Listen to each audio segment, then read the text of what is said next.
শাহজাদপুরে দরিদ্র ও দুস্থ জনগোষ্ঠীর মাঝে সেনাবাহিনীর উদ্যোগে ফ্রি মেডিকেল ক্যাম্প অনুষ্ঠিত।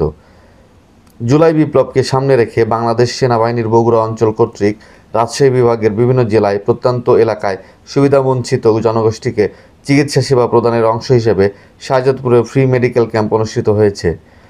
গতকাল 28 জুলাই সোমবার 11 পদাতিক ডিভিশনের সার্বিক তত্ত্বাবধানে সিরাজগঞ্জ জেলার শাহজাদপুর উপজেলার নবনির্মিত চরদুগালি হাসপাতাল প্রাঙ্গণে ফ্রি মেডিকেল ক্যাম্প পরিচালনা করা হয়।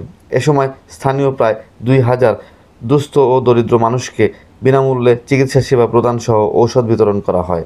উল্লেখিত মেডিকেল ক্যাম্পে মেডিসিন, প্রসূতি রোগ, দন্ত এবং নাক কান গলা বিশেষজ্ঞ চিকিৎসক এই এলাকার গরিব দুস্থ জনসাধারণের মাঝে চিকিৎসা সেবা প্রদান করেন। এ সময় চিকিৎসা সেবা নিতে আসা লোকজন জানান, চরাঞ্চল হওয়ায় এই এলাকায় চিকিৎসা সেবার কোনো ব্যবস্থা নেই। নতুন একটি হাসপাতালের কাজ 1 বছর আগে সম্পন্ন হলেও এখনও কোনো চিকিৎসা কার্যক্রম চালু হয়নি। ব্যবহার না করার ফলে যন্ত্রপাতিগুলোও নষ্ট হয়ে যাচ্ছে। সেনাবাহিনীর এমন উদ্যোগে তারা সন্তোষ প্রকাশ করেন। 11 পদাতিক ডিভিশনের দায়িত্বপ্রাপ্ত কর্মকর্তা জানান, বাংলাদেশ সেনাবাহিনী কর্তৃক জনসাধারণের পাশে থাকা এবং মানবিক সহায়তা চলমান রাখার সর্বোচ্চ প্রচেষ্টা অব্যাহত থাকবে। ভবিষ্যতেও এ ধরনের মেডিকেল ক্যাম্পেইন পরিচালনা করা হবে বলেও তিনি জানান।